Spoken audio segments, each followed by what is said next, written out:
দেখতে পাচ্ছেন কত সুন্দর চিংড়ি মাছ। আজকে কিন্তু এই চিংড়ি মাছ দিয়ে এই সুন্দর একটা রেসিপি করব আর আপনাদের সাথে শেয়ার করব। তো চলুন আগে মাছগুলো বেছে নিই। আসসালামু আলাইকুম, আপনারা সবাই কেমন আছেন? আমি আলহামদুলিল্লাহ ভালো আছি।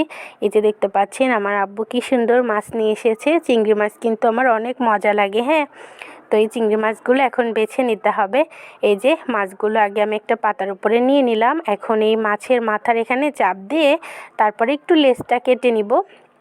চিংড়ি মাছের কিন্তু মাথাতেই নোংরা থাকে। হ্যাঁ, তো মাথাটা সুন্দর মতো পরিষ্কার করতে হবে, তাহলে এই মাছটা সুন্দর হয়ে যাবে, একদম চকচকা হয়ে যাবে। এর গায়ে কোনো আঁশ নেই, ছোট হোক বড় হোক, চিংড়ি মাছের গায়ে তেমন আঁশ থাকে না। এই যে দেখতে পাচ্ছেন মাথাতে এক ধরনের একটু নোংরা থাকে, যেটা আমরা চাপ দিয়ে সুন্দর মতো বের করে নিলেই হয়ে যাবে। চিংড়ি মাছ কিন্তু অনেকভাবে রান্না করা যায়।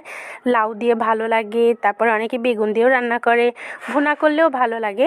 তবে আজকে কিন্তু আমি চিংড়ি মাছটা ভর্তা করব। হ্যাঁ, চিংড়ি মাছের মাথা ভর্তা করব।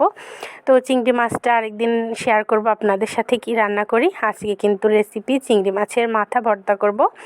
তো এই যে দেখতে পাচ্ছেন আমি মাছগুলো সুন্দর মতো বেছে নিচ্ছি। একটু সময় লাগবে, যেহেতু ছোট ছোট মাছ। চিংড়ি মাছ কিন্তু গলদা চিংড়িও রান্না করলে অনেক ভালো লাগে।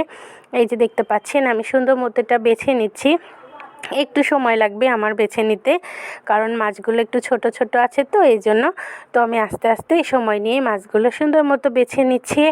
এই মাছটা আমার দারুণ মজা লাগে। দেখতে পাচ্ছেন গল্প করতে করতে মাছগুলো আমার বাছাও হয়ে গিয়েছে। এই যে দেখুন কত সুন্দর লাগতেছে, একদম ফ্রেশ লাগতেছে, তাই না? এই মাছটা কিন্তু অনেক ভালো। অনেকেই বলে যে মাছের রক্ত থাকে না, তারপরেও অনেক মজা লাগে খেতে। দেখতে পাচ্ছেন আমি কত সুন্দর করে মাছটা বেছে নিয়েছি, একদম চকচকা লাগতেছে দেখতে, তাই না? তো আমার ভিডিওটা ভালো লাগলে অবশ্যই লাইক, কমেন্ট অ্যান্ড শেয়ার করে দিবেন।